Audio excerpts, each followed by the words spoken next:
This course assumes that you've got a basic working understanding of CloudFormation, but it's good for us to have a little bit of a refresher on some of the key concepts. At the top, we've got three things that are quite important to us as CDK users, and on the bottom, we've got three other CloudFormation concepts that are a lot less relevant. The main one, starting at the top in the middle, are resources, and they are things that are getting built in AWS. You might have a resource for an SNS topic, you might have a resource for an SQS queue, an S3 bucket, an ECS service, a Lambda function, a CloudWatch log group, an event bridge rule, all sorts of things, but they're the tangible bits you can actually see in the AWS web interface. On the left of those, we have parameters, and if you were writing just CloudFormation templates, you would be making really heavy use of parameters to feed information into the stack. In CDK, I don't think they're very heavily used, or at least not in my experience, and I think what people tend to do is use the context, which is covered in a later lesson, and parameters or variables as we see in code, rather than the CloudFormation concept as parameters. You're much more likely to have an object of properties that you're passing into your class or construct than you are to have a CloudFormation parameter that we're using inside the rendered or synthesized template.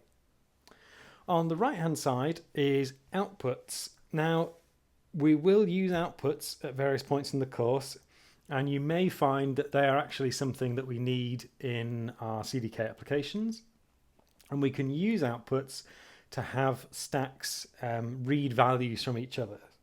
Now, there are caveats to that, and that's covered in the lesson that discusses that topic, which I think is in the advanced section.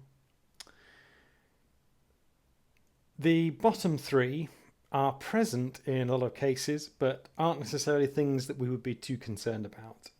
For rules, we're not really validating the parameters because we're not really using parameters, so we're probably not going to look at those. We have got a lesson on using a library called Zod to validate the context object or the context data, and if you're not familiar with what the context data is yet, don't worry about it at all. It will be explained later. We have mappings which let you, for example, choose the right AMI based on the region you're in, but obviously because we're swapping things around and using if statements and objects and variables in the code, we don't really need the CloudFormation concept of a mapping to choose the right value for the right context, for the right circumstance we're in. And then finally, conditions let you choose whether a resource should or shouldn't be created. And again, although we technically could use them, really it's not idiomatic for CDK.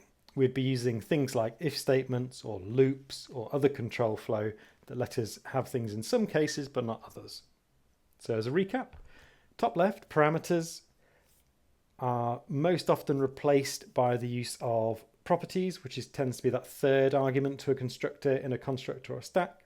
Resources, the things that we see in the AWS console that we make, that we use, that we interact with, and outputs. Probably for us only used to do stack to stack data reading, shall we say, but we're going to talk about some other alternatives for those and some caveats to using outputs.